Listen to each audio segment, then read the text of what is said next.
নমস্কাৰ, মই লীনা আপোনালোক সকলোকে এডু ষ্টেচনলৈ স্বাগতম জনাইছোঁ। আজি আমি এই ভিডিঅ'টোত আলোচনা কৰিম এনে কিছুমান কাৰক যোনবিলাকে লাৰ্ণিং প্ৰচেছটোত প্ৰভাৱ পেলায়।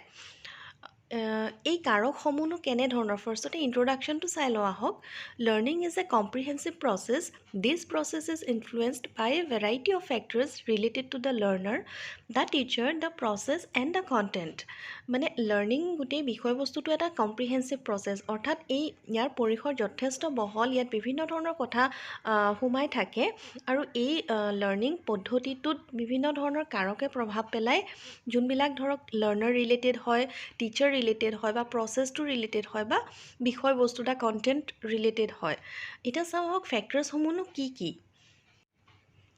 প্ৰথম ফেক্টৰটো হৈছে intellectual factors, then learning factors, physical factors, mental factors, emotional and social factors, teacher's personality, then environmental factors. এইবিলাক বিভিন্ন ধৰণৰ কাৰক যোনবিলাকে টিচিং প্ৰচেছটোত, লাৰ্ণিং প্ৰচেছটোত প্ৰভাৱ পেলায়। নেক্সট পাৰ্টটোত আমি চাম ইয়াৰ ডিটেইলছসমূহ, অৰ্থাৎ ইণ্টেলেকচুৱেল ফেক্টৰ মানেনো কি, লাৰ্ণিং ফেক্টৰ মানেনো কি, ইয়াৰ ডিটেইলছসমূহ চাওঁ আহক। Intellectual factors. ইণ্টেলেকচুৱেল শব্দটোৰ অৰ্থ মানে হৈছে এজন ব্যক্তিৰ মেণ্টেল ষ্টেট, অৰ্থাৎ মানসিক স্থিতিটো। গোটেই একাডেমিক প্ৰচেছটো কিহৰ লগত ৰিলেট হৈ থাকে, এজন ব্যক্তিৰ মানসিক স্থিতিৰ লগত ৰিলেট হৈ থাকে বা ইণ্টেলিজেঞ্চ লেভেলটোৰ লগত ৰিলেটেড হৈ থাকে। আৰু সেই ইণ্টেলিজেঞ্চ লেভেলটোৰ ওপৰত ডিপেণ্ড কৰিয়ে এজন ব্যক্তিয়ে বা এজন লাৰ্ণাৰে কি ধৰণে বস্তুসমূহ আয়ত্ত কৰিছে বা কিমান খৰতকীয়াকৈ বিষয়বস্তুসমূহ আয়ত্ত কৰিছে সেইটো নিৰ্ভৰ কৰে। কিছুমান পুৰ ইণ্টেলিজেঞ্চ, মানে ধৰক যাৰ কম ক্ষমতা আছে, তেওঁলোকে কি হয় কাৰিকুলামৰ ক্ষেত্ৰত কিছুমান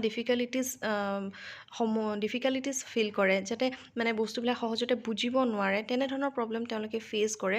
আৰু মানে যেতিয়া এজন শিক্ষকে যিকোনো এটা বিষয়বস্তু আগবঢ়ায়, তাত মানে ষ্টুডেণ্ট বা লাৰ্ণাৰসকলৰ চাইক'লজিকেল দিশটো বা মানসিক অৱস্থাটো বুজি পোৱা খুবেই প্ৰয়োজনীয়। কিয়নো টিচিং লাৰ্ণিং প্ৰচেছটোৰ ছাকচেছ কিহৰ ওপৰত ডিপেণ্ড কৰি আছে, লাৰ্ণাৰসকলে কিমান বস্তুটো আয়ত্ত কৰিছে। এনেইতো পঢ়াই গ'লে নহ'ব, তেওঁলোকে কিমান আয়ত্ত কৰিছে, লাৰ্ণাৰসকলক পঢ়োৱাৰ পদ্ধতিটো শুদ্ধ হৈছে নাই, এই গোটেই বস্তুখিনি এই ইণ্টেলেকচুৱেল ফেক্টৰ্ছৰ ভিতৰত পৰে। আৰু লাৰ্ণাৰসকলৰ কেপাচিটি বা তেওঁলোকৰ যোনখিনি কেপেবিলিটি, তাৰ ওপৰত প্ৰচেছটো সেইধৰণে আগবাঢ়িব লাগে। নেক্সট ফেক্টৰটো হৈছে লাৰ্ণিং ফেক্টৰ্ছ। মানে লাৰ্ণিং ফেক্টৰ্ছটো লাৰ্ণাৰৰ লগত ৰিলেটেডেই হয়, মানে গোটেই লাৰ্ণিং প্ৰচেছটো কি ধৰণে আগবাঢ়িছে, সেই ক্ষেত্ৰত টিচাৰজনে ভালদৰে পঢ়াব পাৰিছেনে নাই, বা যি ধৰণে বিষয়বস্তুটো বুজাইছে সেইটো কাৰেক্ট ৱে হয়নে নহয়, বা লাৰ্ণাৰসকলে সেই টেকনিকটো যোনটো এজন টিচাৰে ইউজ কৰি আছে সেইটো মানে ভালদৰে আয়ত্ত কৰিব পাৰিছেনে নাই, সেই গোটেইখিনি বস্তু লাৰ্ণিং ফেক্টৰ্ছৰ ভিতৰত পৰে। আৰু যদি মানে ছাপ'জ কিবা এটা বিষয়বস্তু বুজাইছে বা টিচাৰজনে ভালদৰে বুজাব পৰা নাই বা তাৰ গোটেই ডিটেইলছখিনি দিব পৰা নাই, তেতিয়া কি হয় লাৰ্ণাৰসকলে ভালদৰে আয়ত্ত কৰিব নোৱাৰে, বা বেছি খৰতকীয়াভাৱে যদি কিবা এটা টপিক তেওঁলোকে বুজাইছে, সেই বস্তুটো যদি চেক নকৰে, অকল পঢ়াই গৈ থাকে, তেতিয়া কি হয় তেওঁলোকৰ গোটেই প্ৰচেছটো ফেইল বুলি আমি ক'ব পাৰোঁ, যে ছাকচেছফুল নহয়। যিটো অবজেক্টিভ লৈ বা যিটো তেওঁলোকে ভাবি পেলাই বিষয়বস্তু এটা আৰম্ভ কৰিছিলে, সেইটো তেওঁ সম্ভৱ হৈ নুঠিব পাৰে এজন শিক্ষকৰ বাবে। ফৰ এক্সাম্পল ধৰক মেথ ছাবজেক্টটোৰ ক্ষেত্ৰত যদি আমি চাওঁ, এডিশ্যন টেবুলখন খুবেই প্ৰয়োজনীয়। বাকী মাল্টিপ্লিকেশ্যন, এই মাল্টিপ্লিকেশ্যনটো যদি বুজাবলৈ গৈছোঁ, তাৰ আগতে আমি এডিশ্যনৰ ভালদৰে কনচেপ্টটো ক্লিয়াৰ কৰি লোৱাটো খুব প্ৰয়োজন। আৰু তেনেধৰণে ধৰক হিষ্ট্ৰী যদি ছাবজেক্টটো কৰাই আছোঁ, সেই ক্ষেত্ৰত ৰিডিং কোৱালিটিটো ষ্টুডেণ্টসকলৰ গ্ৰ' কৰাটো খুব প্ৰয়োজনীয়। আন এটা এক্সাম্পল আমি দিব পাৰোঁ, বা ইংলিছ ছাবজেক্টটোৰ ক্ষেত্ৰতো আমি ক'ব পাৰোঁ, লাৰ্ণিং পদ্ধতিটো ভালদৰে ফলপ্ৰসূ হ'বৰ কাৰণে তেওঁলোকৰ প্ৰনাউন্সিয়েশ্যন বা তেওঁলোকৰ ৰিডিং কেপেবিলিটিটো মানে ভাল হ'ব লাগে। তেনেধৰণৰ ধৰক যদি এই কিছুমান ফেক্টৰ্ছ আছে যোনবিলাকত যদি প্ৰব্লেম থাকে, বাকী নেক্সট ষ্টেপটো লোৱাৰ ক্ষেত্ৰত ডিফিকাল্টিজে দেখা দিয়ে। নেক্সট ফেক্টৰটো হৈছে ফিজিকেল ফেক্টৰছ। যিদৰে আমি ফাৰ্ষ্ট পইণ্টটোত আলোচনা কৰিলোঁ মেণ্টেল ফেক্টৰ, এতিয়া ফিজিকেল ফেক্টৰটো সমানেই প্ৰয়োজনীয় লাৰ্ণিং প্ৰচেছটো ফলপ্ৰসূ হোৱাৰ ক্ষেত্ৰত। এই ক্ষেত্ৰত আমি দেখা পাওঁ যদি ফিজিকেল কিবা ডিফিকাল্টিছ থাকে, কিবা প্ৰব্লেম থাকে, এজন শিশুৰ যদিও কেপেবিলিটি থাকে তেওঁলোকে ভালদৰে আগবাঢ়িব নোৱাৰে বা নিউট্ৰিশ্যনছ ভালদৰে নাপায় বা ভিজুৱেল প্ৰব্লেম থাকে, হিয়ৰিং প্ৰব্লেম থাকে, এই ক্ষেত্ৰত কিছুমান যদি এবনৰ্মেলিটিছ থাকে তেওঁলোকে লাৰ্ণিং প্ৰচেছটো টিচাৰ এজনে যদিও ভালদৰে তেওঁলোকক প্ৰদান কৰে কিন্তু সেই আয়ত্ব কৰাৰ ক্ষমতাটো তেওঁলোকে কৰি তুলিব নোৱাৰে, আয়ত্ব সহজে কৰিব নোৱাৰে। তেনে ক্ষেত্ৰত কি হয় এই মানে ফিজিকেল ফেক্টৰছবিলাকে হিণ্ডাৰ হিচাপে বা বাধা হিচাপে দেখা দিয়ে লাৰ্ণিং প্ৰচেছটোত। নেক্সটটো হৈছে mental factors. Attitude is classified as a mental factor, অৰ্থাৎ এটিটিউড টুৱৰ্ডছ মানে লাৰ্ণাৰসকলৰ লাৰ্ণিং প্ৰচেছটোৰ প্ৰতি কেনেকুৱা তেওঁলোকে থিংকিং বা তেওঁলোকৰ কেনেকুৱা ব্যৱহাৰ, সেই বস্তুটোৰ ওপৰত লাৰ্ণিং প্ৰচেছটো যথেষ্ট নিৰ্ভৰ কৰে। মানে লাৰ্ণাৰসকলৰ মানে মেণ্টেল স্থিতিটো বা তেওঁলোকৰ ইণ্টাৰেষ্ট, তেওঁলোকে বিষয়বস্তুটোৰ প্ৰতি আগ্ৰহী হয় নে নহয়, বা টিচাৰ আৰু লাৰ্ণাৰৰ মাজত বণ্ডিং আৰু তেওঁলোকে এই ফ্ৰীডমটো পাইছেনে নাই গোটেই লাৰ্ণিং প্ৰচেছটোত, সেই গোটেইখিনি বস্তু মেটাৰ কৰে।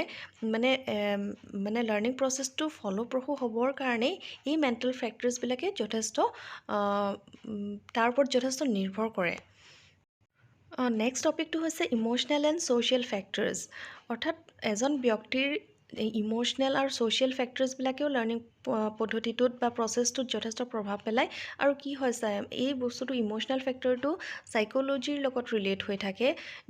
এজন ব্যক্তিয়ে কিদৰে ৰেচপণ্ড কৰিছে, এজন ব্যক্তি বিশেষে যিহেতু নেচাৰবোৰ ডিফাৰেণ্ট হয়, তেওঁলোকৰ ইম'শ্যনছবোৰ ডিফাৰেণ্ট হয়, সেই মতে তেওঁলোকে কিদৰে ৰেচপণ্ড কৰিছে লাৰ্ণিং প্ৰচেছটো, তাৰ ওপৰত লাৰ্ণিঙৰ ছাকচেছ কিমান হৈছে সেইটো নিৰ্ভৰ কৰে।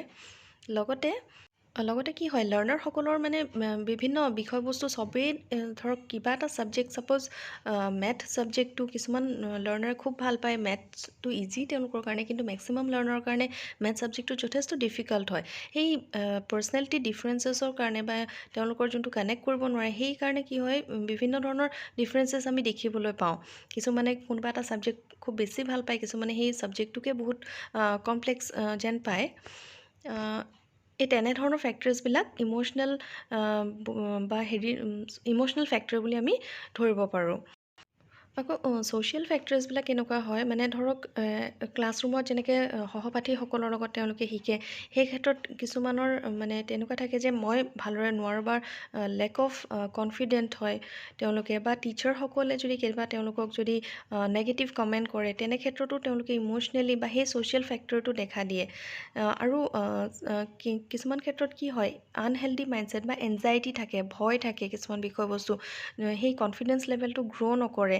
তেনেধৰণৰ ক্ষেত্ৰত কি হয় মানে টিচাৰ এজনে সেই ইম'চনেল বা ছ'চিয়েল ফেক্টৰটো বুজি পেলাই লাৰ্ণিং প্ৰচেছটো আগবঢ়াটো যথেষ্ট মানে গুৰুত্বপূৰ্ণ হৈ পৰে শিক্ষাৰ্থীসকলৰ কাৰণে। নেক্সট পইণ্টটো হৈছে টিচাৰ্ছ পাৰ্চনেলিটি, অৰ্থাৎ এজন শিক্ষকৰ যোনটো পাৰ্চনেলিটি, সেইটোৰ ওপৰত লাৰ্ণিং প্ৰচেছটোৰ ছাকচেছফুল হোৱা বা ফেইল হোৱা তাৰ গোটেইখিনি বস্তু নিৰ্ভৰ কৰে টিচাৰ এজনৰ পাৰ্চনেলিটিৰ ওপৰত। লগতে not only the teacher's personality, লাৰ্ণাৰসকলৰ পাৰ্চনেলিটিৰ ওপৰতো এই গোটেই বস্তুখিনি নিৰ্ভৰ কৰে। তেওঁলোকে কিদৰে বস্তুটো আহৰণ কৰিছে বা টিচাৰ এজনে কিদৰে বস্তুটো প্ৰদান কৰিছে তাৰ ওপৰত নিৰ্ভৰ কৰে। লগতে টিচাৰ এজনৰ পাৰ্চনেলিটি বা লাৰ্ণাৰসকলৰ পাৰ্চনেলিটিৰ ওপৰত গোটেই এনভাইৰনমেণ্টটো ডিপেণ্ড হৈ থাকে, মানে লাৰ্ণিং প্ৰচেছটোৰ এনভাইৰনমেণ্টটো কেনেধৰণৰ হৈছে তাৰ সেই বস্তুটো পাৰ্চনেলিটিৰ ওপৰত ডিপেণ্ড হৈ থাকে। আৰু এজন টিচাৰৰ কোৱালিটিটো কিহৰ ওপৰত নিৰ্ভৰ কৰি থাকে, যে তেওঁ কিদৰে বস্তুটো লিড কৰিছে বা তেওঁ কিদৰে লাৰ্ণাৰসকলক, ষ্টুডেণ্টসকলক ইনস্পায়াৰ কৰিছে, লাৰ্ণিং প্ৰচেছটোৰ প্ৰতি আগ্ৰহী কৰি তুলিছে, আৰু যোনবিলাক মৰেল বিহেভিয়াৰ বা মৰেল কেৰেক্টাৰ তেওঁ লাৰ্ণাৰসকলৰ মাজত প্ৰদান কৰিছে বা তেওঁ সেইটো বুজাইছে বা তেওঁ শ্ব' কৰিছে, সেই তেনেকুৱা ধৰণৰ বস্তুটো বেছি গুৰুত্বপূৰ্ণ হৈ পৰে। মানে ডেইলি পঢ়াই যোৱাতকৈ মৰেল ভেলুটো কিমান তেওঁ আগবঢ়াব পাৰিছে য়াং মানে লাৰ্ণাৰসকলৰ মাজত, সেইটো বহুত গুৰুত্বপূৰ্ণ হয়। আৰু এজন টিচাৰৰ পাৰ্চনেলিটিটো তাৰ ওপৰতেই দেখা পোৱা যায় যে তেওঁ কি ধৰণে বস্তুটো আগবঢ়াই নিছে আৰু গোটেই বিষয়বস্তুখিনি সামৰি তেওঁ লাৰ্ণাৰসকলক মটিভেট কৰিব পাৰিছেনে নাই, সেই গোটেই বস্তুটো নিৰ্ভৰ কৰে এজন টিচাৰৰ পাৰ্চনেলিটিৰ ওপৰত। আৰু লাৰ্ণাৰসকলে নেক্সট পইণ্টটো চাওঁ আহক, লাৰ্ণাৰসকলে কেনেধৰণৰ শিক্ষকক ভাল পায়, যোনবিলাক জয়ফুল মানে আণ্ডাৰষ্টেণ্ডিং হয়, এনথুজিয়াষ্টিক হয়, মানে যোনসকলে মানে নিজৰ এনাৰ্জিটো বা ফুল এফৰ্ট দি পিনে যেতিয়া লাৰ্ণিং প্ৰচেছটো আগবঢ়ায় তেওঁলোকেও বিষয়বস্তুটো মানে প্ৰতি আগ্ৰহী হৈ উঠে, বা এক্টিভিটি বেছড লাৰ্ণিংবিলাক লাৰ্ণাৰসকলে বেছি ভাল পায়, বা ইণ্টাৰেকশ্যন কৰিলে ভাল পায়, কমিউনিকেশ্যন কৰিলে ভাল পায়। আৰু এই গোটেই টিচাৰজনৰ পাৰ্চনেলিটিটোৱে তেওঁলোকৰ গোটেই লাৰ্ণাৰসকলৰ ডেভেলপমেণ্টটো বা লাৰ্ণাৰসকলৰ বিহেভিয়াৰৰ গোটেই ডিপেণ্ড কৰে এজন টিচাৰৰ পাৰ্চনেলিটিৰ ওপৰত। নেক্সটটো হৈছে এনভাইৰমেণ্টেল ফেক্টৰছ। এতিয়া এনভাইৰমেণ্টেল ফেক্টৰছ মানেনো কি, ধৰক ছাৰাউণ্ডিংছ বা physical conditions required for the learning, ক্লাছৰুমটো কেনেধৰণৰ হ'ব, কি কি বস্তুৰ প্ৰয়োজন হ'ব, বা ইকুইপমেণ্টছ কি কি লাগিব, বা গোটেইবিলাক ক্লাছৰুম এটা বা টিচিং প্ৰচেছটো আগবঢ়াই নিবৰ কাৰণে পৰিৱেশটো কেনেধৰণৰ হ'ব, বা কি কি বস্তু প্ৰয়োজন হৈছে সেইখিনি এভেইলেবল আছেনে নাই, এই গোটেইবিলাক বস্তু কিহৰ আণ্ডাৰত হ'ব, কিহৰ ভিতৰত পৰিব, এনভাইৰমেণ্টেল ফেক্টৰছৰ ভিতৰত। আৰু লাৰ্ণিং গোটেই প্ৰচেছটো ছাকচেছফুল হৈছেনে নাই সেইটো যথেষ্ট পৰিমাণে নিৰ্ভৰ কৰে লাৰ্ণিং ক'ত হৈ আছে সেই এনভাইৰমেণ্টটোৰ ওপৰত, ছাৰাউণ্ডিংছটোৰ ওপৰত, বা লাৰ্ণিং প্ৰচেছটোত বিভিন্ন ধৰণৰ আজিকালি মডাৰ্ণ যোনটো লাৰ্ণিং মেথড হৈছে তাত আমি বিভিন্ন ধৰণৰ ইকুইপমেণ্টছ ইউজ কৰিব পাৰোঁ, টেকন'লজিজ ইউজ কৰিব পাৰোঁ, আৰু সেই বস্তুখিনি এভেইলেবল আছেনে নাই, বা ইনফ্ৰাষ্ট্ৰাকচাৰ যদি আমি চাওঁ স্কুল এনভাইৰমেণ্টটো কেনেধৰণৰ হয়, স্কুল বিল্ডিং কেনেধৰণৰ, সেই গোটেইখিনি বস্তু নিৰ্ভৰ কৰে লাৰ্ণিং প্ৰচেছটো ছাকচেছফুল হোৱাত। এইসমূহেই আছিল কাৰক যোনবিলাকে লাৰ্ণিং প্ৰচেছটোত যথেষ্ট পৰিমাণে প্ৰভাৱ পেলায়। আশা কৰোঁ আপোনালোকে গোটেইখিনি বস্তু ভালদৰে বুজি পাইছে।